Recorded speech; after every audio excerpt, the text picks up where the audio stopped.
Good morning, mga katipaklong Reaction TV PH. Magandang umaga po dito sa Saudi Arabia, hindi po sa Pilipinas kasi hapon na po ngayon doon sa Pilipinas. Tunghayan po natin yung update ni Xbox Harry Roque. Nakikita po natin yung kalagayan po ni Xbox Harry Roque. Siya po ay totally talaga masaya. Yan, masaya talaga. Kanina po ay tayo sumagot kay Riza Tanas Ontiveros na di umano sang-ayon sa sarili niyang testigo ay nagtanim testimonya at tanim ebidensya para madawit sa kasong kriminal na hinaharap po rin syndicated human trafficking si Pastor Kibuloy, si PRRD at saka si Inday Sara Duterte. Well, sinabay po natin na hindi po ako pugante dahil ako naman po ay matagal nang wala sa Pilipinas bago pa nagkaroon ng tanim kaso. At babalik tayo sa Pilipinas pag wala na po ang mga bangag. Anyway, ngayon po ipagpatuloy po natin ang ating pangatlong parte ng ating serye doon sa sagot ni VP Sara sa impeachment complaint. Importante pong maintindihan nyo kung ano itong mga paratang kay VP Sara nang malaman nyo naman po na talagang walang kabasi-basihan ang mga impeachment complaint na hinain laban kay VP Sara. Now, nung naunang broadcast natin, nung una, ang sinabi natin, yung special affirmative defenses ad cautelam, ibig sabihin, walang without prejudice doon sagot niya sa mga articles of impeachment.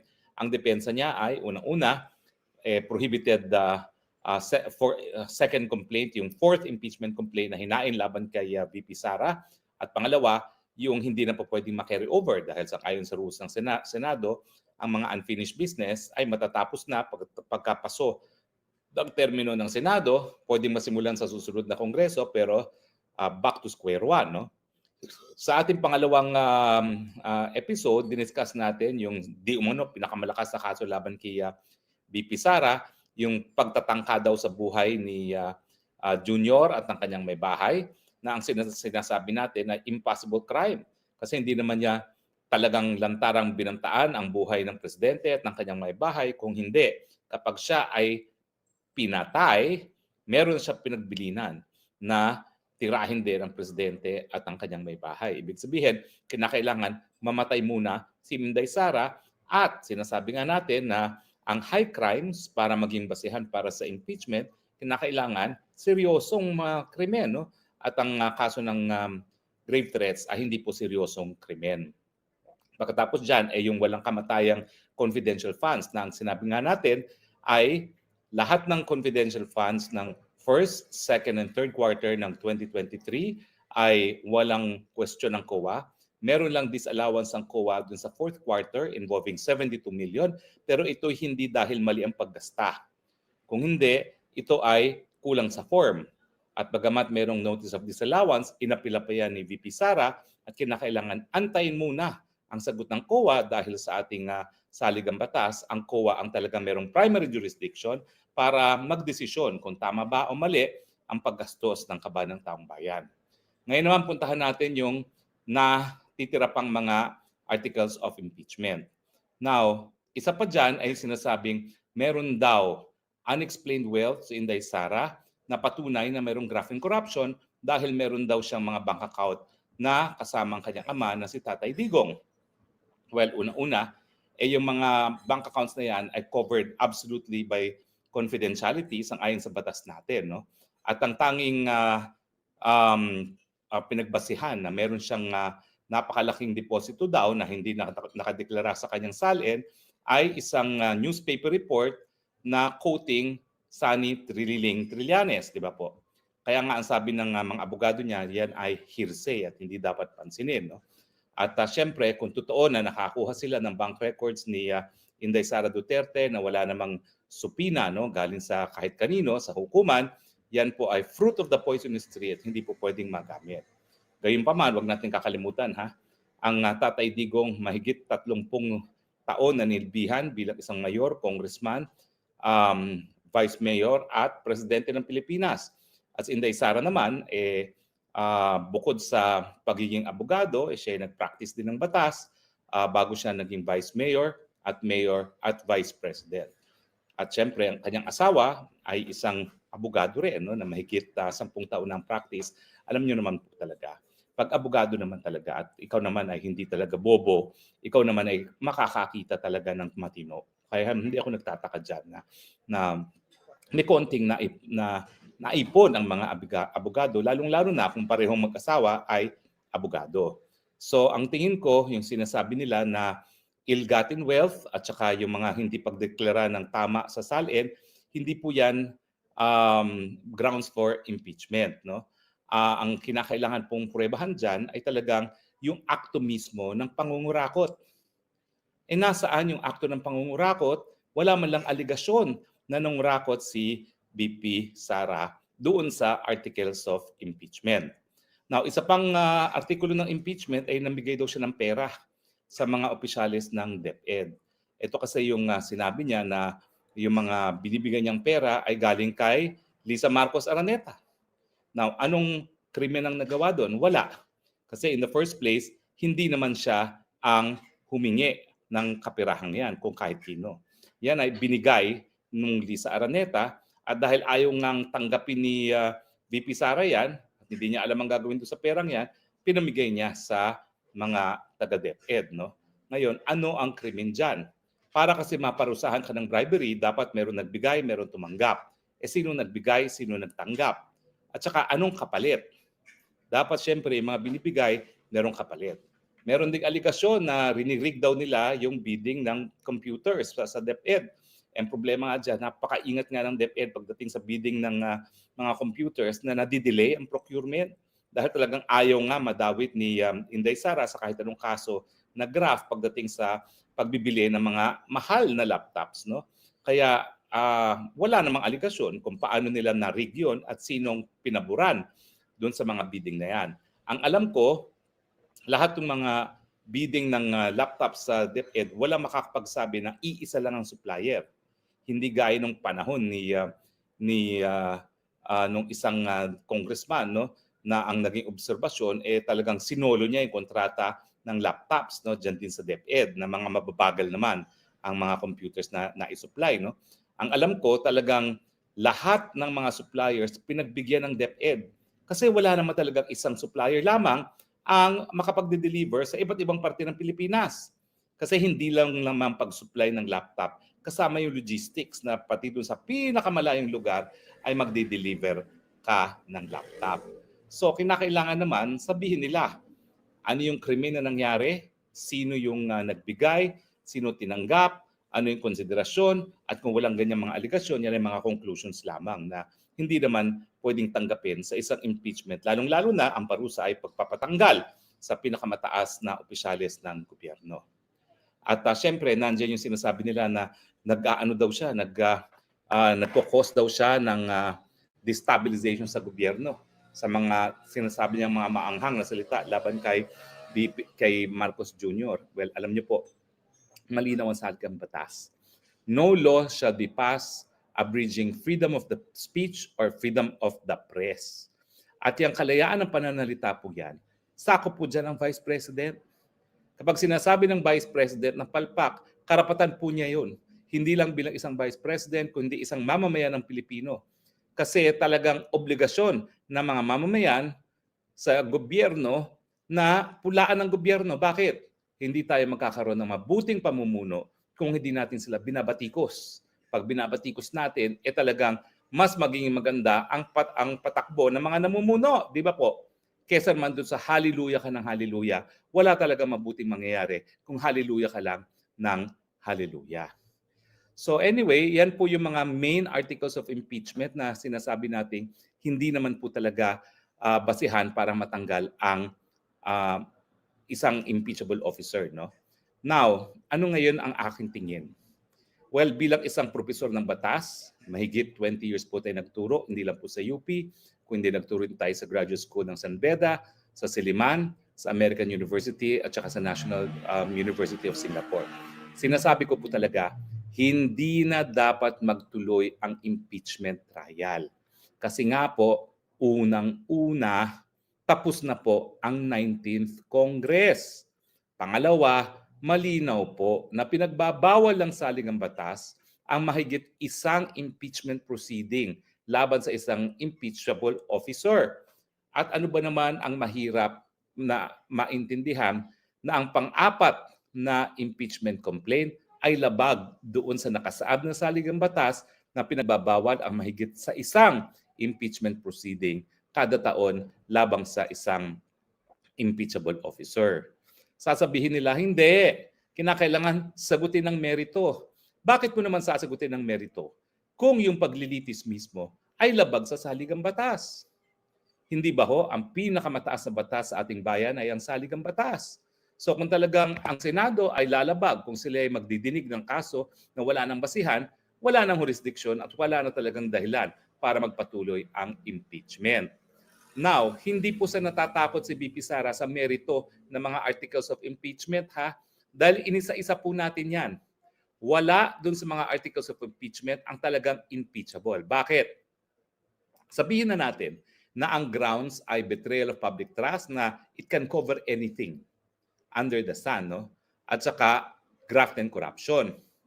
Pero importante naman, lalong-lalo na sa betrayal of public trust, na yung kanyang pagtataksil sa pagtitiwala ng publiko ay sadyang napakatindi at napakaseryoso na hindi na dapat siya magpatuloy sa kanyang opisina bilang Vice President.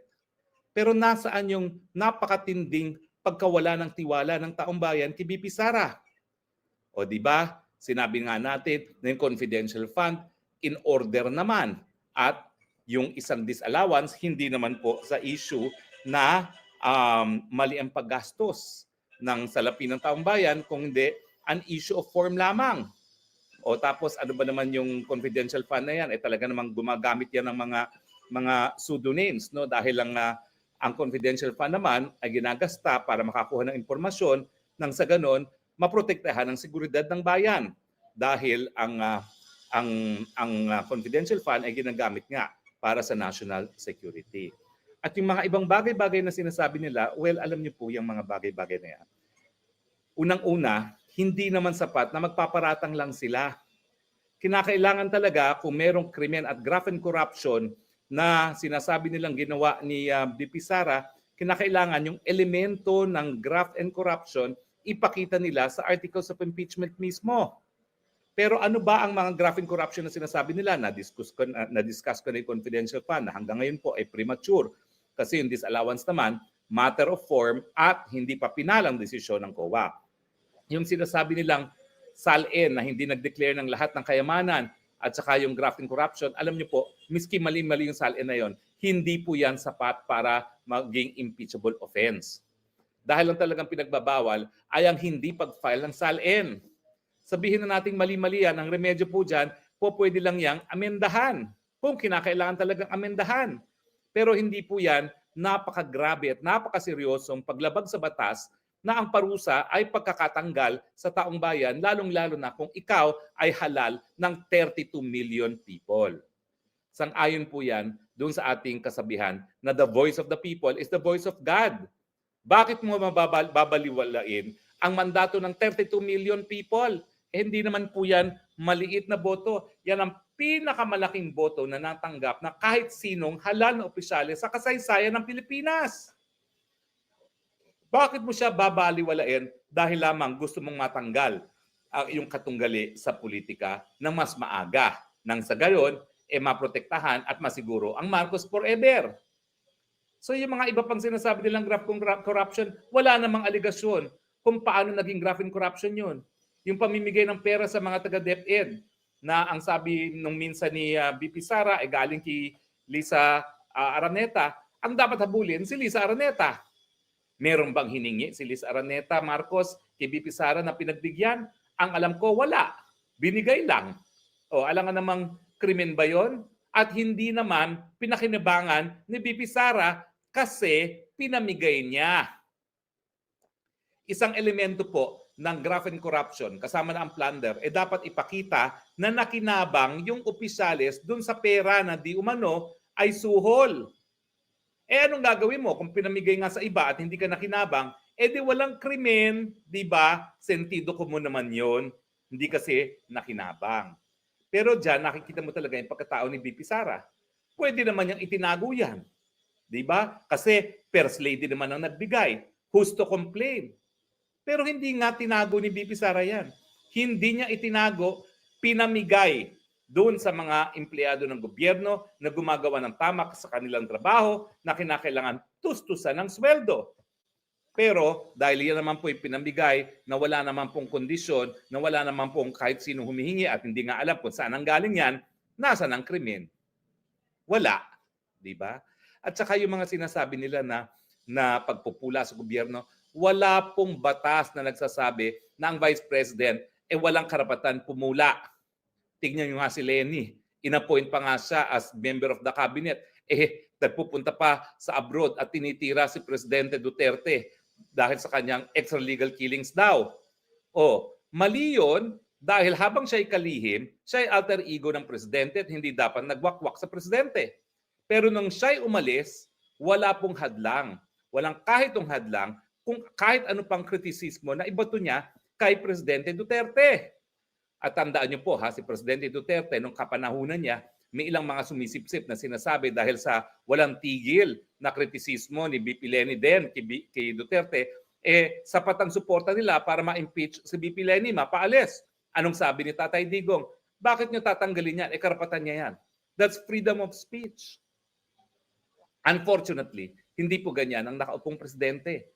Ang nakaupong presidente, palibasa Dugong Marcos, sanay na walang gagawin ng taong bayan kundi purihin ang Marcos regime. Gaya ng sa pilitan nila tayong pinakanta ng may bagong buhay, may bago ng buhay. Ay nako, ang gusto lang nila papuri. Maski sila nung mga panahon na yon ay pumapatay, nangungurakot at nagpapayaman lamang sa kanilang pwesto na nauulit sa kasaysayan ng Pilipinas. Di ba po? So ang katotohanan, itong impeachment na ito, hindi naman ito sana masusulong kung hindi rin binili ng administrasyon ang suporta ng mahigit 80% ng mga miyembro ng Kamara. Huwag nating kakalimutan yung sinabi ni Toby Tiangco. Yan pong Toby Tiangco, matinupong kongresista yan. Mayaman na po yan, hindi na kinakailangan magpayaman sa gobyerno. Anong sabi niya? Talaga namang hindi nabasa ng mga kongresista kung ano yung nakasaad sa impeachment complaint na yan. Ang worry lang nila yung mawawalang pondo na nakalaan para sa distrito nila. Pondo na ayuda na I'm sure pinakakitaan ng maraming mga miyembro ng Kongreso. Mabuti sana kung nakarating buong buo yung mga ayuda na yan sa taong bayan, pero sigurado po ako, hindi yan nakarating dahil binulsa nila. Kung 5,000 ang ibibigay, 1,000 o 2,000 at sa kanila na yung 3,000. Yan pong dahilan kung bakit 80% ang lumagda sa impeachment complaint. In fact, ang hindi na-allege ng ang Vice President at kung ako'y abogado niya, i-allege ko yan as a special defense that this impeachment, articles of impeachment is a product of bribery and therefore should be outrightly dismissed. Ano bang bribery? Panunuhol, pagbigay ng salapi. Ito ay galing pa sa gobyerno para gumawa ng isang bagay. Hindi ba bribery yung pagbibigay ng bilyones ng mga ayuda, akap, tupad, ek mo pa dyan, kapalit ng lagda sa impeachment? Dapat yun talaga naging additional na basihan para ma-dismiss na yan because it is the fruit of the poison tree. Itong impeachment na ito, itong articles of impeachment, bunga ng iligal na paggasta ng kaban ng taong bayan. Bakit kinakailangan magpatuloy? May mga kuskus balungos ngayon na, kinakailangan ipatuloy yan dahil kung hindi papatuloy, kung i-dismiss dahil doon sa 2 special affirmative defenses na tapos na ang 19th Congress at yan ay prohibited complaint at nabaliktad ng Supreme Court, edi pahiya ang Senado. Mangyayari ba yan? Sa tingin ko, hindi po. Dahil bagamat merong kapangyarihan na tinatawag na certiorari powers ang Korte Suprema, kapag sinabi ng saligang batas ng Senado ay sole judge sa lahat ng impeachment trials, sole judge is walang po pwedeng maghimasok, tama man o mali. Bakit? Kasi ibinigay ng taong bayan sa pagbibigay ratifikasyon sa 1987 Constitution ang desisyon sa impeachment trials sa mga politiko.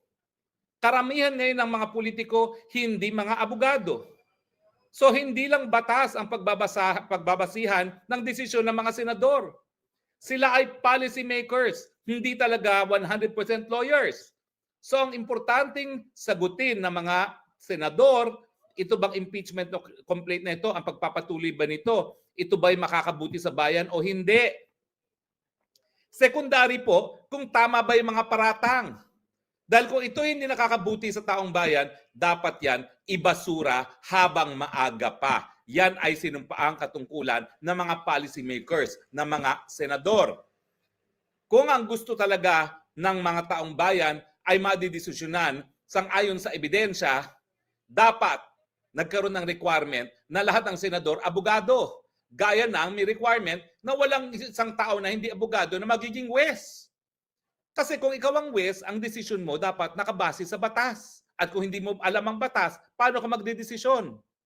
Wala ganyang requirement pag senador. Hanggang presidente nga, hindi required ng college degree. Kaya tignan mo yung ating presidente, wala man lang college degree. Ayan, kamot ng ulo kapag meron sigalot, kay Bagyo, kay Gera, mantakin mo, sabihin ba namang magtago na lang kayo sa OFW nung nagpuputo ka na sa gitnang silangan? Matapos ang isang napakalakas na bagyo, nagkamutan naman ng ulo, anong gagawin natin? Kasi nga, wala man lang disiplina para matapos ang kanyang college degree. Kasi pag ikaw may college degree, at least alam mo kung paano mag-isip. Hindi mo man lang alam kung ano ang aktual na solusyon, pero alam mo kung paano mag-isip nang sa ganon, ikaw ay makarating sa isang solusyon. Pag wala kang college degree, wala kang ganyang disiplina at kakayahan. Well, siyempre, isa tayo sa mga nabudol. Aminado naman po tayo dyan. No? Pero nagbabayad naman tayo ngayon ng napakamahal na halaga doon sa pagkabudol natin dahil ngayon walang nangyayari sa Pilipinas matapos ang 3 taon na karamihan ng Pilipino gutom, walang pag-unlad, nawala ang kapayapaan sa mga komunidad, napakalaki ng pangungutang na hindi mo nang alam saan napupunta dahil certainly hindi yan nagpunta doon sa 5,500 flood control project na ngayong panahon na naman ng tag-ulan sa Pilipinas ay nagpapakita talaga or pureba na kinurakot lang yung pondo na nakalaan sana sa 5,500 na flood control projects na yan. So itong impeachment complaint na ito, kung dapat ibasura dahil labag sa saligang batas at hindi nakakabuti sa bayan, dapat sinumpuang katungkulang yan ng mga senador na hindi lahat abogado na i-dismiss sa lalong mabilis na panahon nang sa ganon magugol ang oras at resources ng Senado sa paghanap ng solusyon sa problema ng bayan nang muna na ang pagkagutom, ang kawalan ng trabaho, ang mababang sweldo at ang walang tigil na pagtaas ng presyo ng bilihin. Kinakailangan i-google ng aking mga senador ang kanilang panahon dun sa issue ng ano bang gagawin natin pag nagtuluyan ng pagputukan dyan sa gitnang silangan. Ang presidente tagapagpatupad ng batas ng pulisiya. Pero yung solusyon kung anong gagawin sa ating mga kababayan, yung mga paano sila maibabalik, mahigit kumulang 2 milyon sila dyan sa gitnang silangan. Paano sila maibabalik pag nagkaroon na naman ng putukan sa Middle East at paano bubuhayin yan 2 milyon na yan? Pag bumalik sa Pilipinas, yan ang dapat pag-aksayahan ng panahon ng mga senador. Hindi itong impeachment complaint na alam natin, hinain lamang para mawala ang banta na BP Sara bilang susunod na presidente. At ano ba naman yan? Kung ikaw ay senador, sa tingin mo masasaktan pa si BP Sara dyan sa impeachment na yan? Binato na ang lahat sa kanya, lahat ng putik, binato na. Pati ang pagkatao niya, sinira. May epekto ba? Ang epekto, number 1 pa rin siya kung magkaka-eleksyon ngayon. At yung dating malapit niyang katunggali na si Tulfo, wala na. Kalahati na lang ang boboto sa kanya. So, kung ikaw talaga ay dilawan o ikaw talaga ay loyalista at gusto mong sirain si BP Sara sa pamamagitan ng impeachment, hindi na po yan magtatagumpay. Bakit mo pa gagawin yan? Magpapogi ka na lang. Dahil after all, in 3 years time, meron na namang eleksyon. At alam naman natin, lahat ng senador, naglalawayan maging presidente. Humanap na lang kayo ng solusyon sa problema nang sa ganun, mapamahal kayo sa taong bayan at kayo matagumpay kung gusto nyo pang umakyat sa opisinang halal. Pero kung kayo po ay magpapatuloy sa walang saysay na impeachment, mararamdaman nyo po ang hagupit ng galit ng taong bayan. Kaya ikaw, Risa Tanas Ontiveros, tumahimik ka na. Wala ka ng pag-asa. 3% lang ang boboto sa'yo. At sagutin mo ang paratang na tanim ebidensya ka, tanim testigo. Kadiri ka, nagmamalinis. Putik naman pala ang pagkatao. Sensya na kayo, na high blood na naman. Pero sige po, titigil na ako. Baka kinakailangang uminom na ng statin. Salamat po sa inyong patuloy na pagtangkilik. 3 episodes po ng Spokes Hour ang ginugol natin para maintindihan nyo kung bakit walang saysay at paninira lamang ang impeachment kay VP Sara. Sana po napaintindi natin kung bakit ito ay ganito talaga, paninira lamang at walang basihan, walang saysay. At sana po manindigan tayo, patuloy nating suportahan ang tunay ng pag-asa ng bayan, at least yung opisyales nasa tamang pag-iisip. Bagamat patuloy na binabato ng putik, walang iba kundi si VP Sara Duterte. Maraming salamat po sa inyong patuloy na pagtangkilik, ha. Ito po ang Spokes ng Bayan nagsasabi, I love you, Philippines. You're the only country that I have. You're the only country that I love. God bless the Philippines. Bye.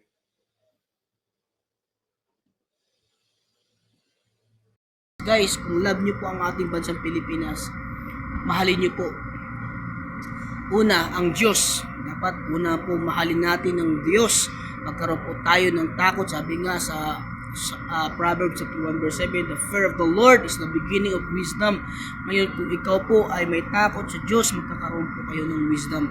At kung paano po maging tapat sa paglilingkod sa ating bayan. Kaya po guys, hindi po ako political. Ako po ay isang hamak na OFW lamang po na kung saan nanonood ng mga YouTube, vlogger, extreme media, kung ano po ang nangyayari sa ating bansang Pilipinas. Kung mapapansin nyo po, inuuna nila ang impeachment. Dapat inuuna nila yung kahirapan ng ating bansang Pilipinas, yung bilihin ng bigas. Dapat po yun po, dapat ang pinapriority ng ating mga senator at mga kongreso. Tama po ba? Dapat yun po yung ating tignan, mga kapatid kong mga manunood sa ating bansang Pilipinas. Alam nyo guys, mahirap po talaga, no? Lalo na kami ng mga OFW na ini-expect po namin na mayroong magbabago sa ating bansa, lalo na pag tumatanda na po kami dito. Hindi naman po habang buhay, lalo na sa Pilipinas, kapag babalik ka na doon sa Pilipinas, no?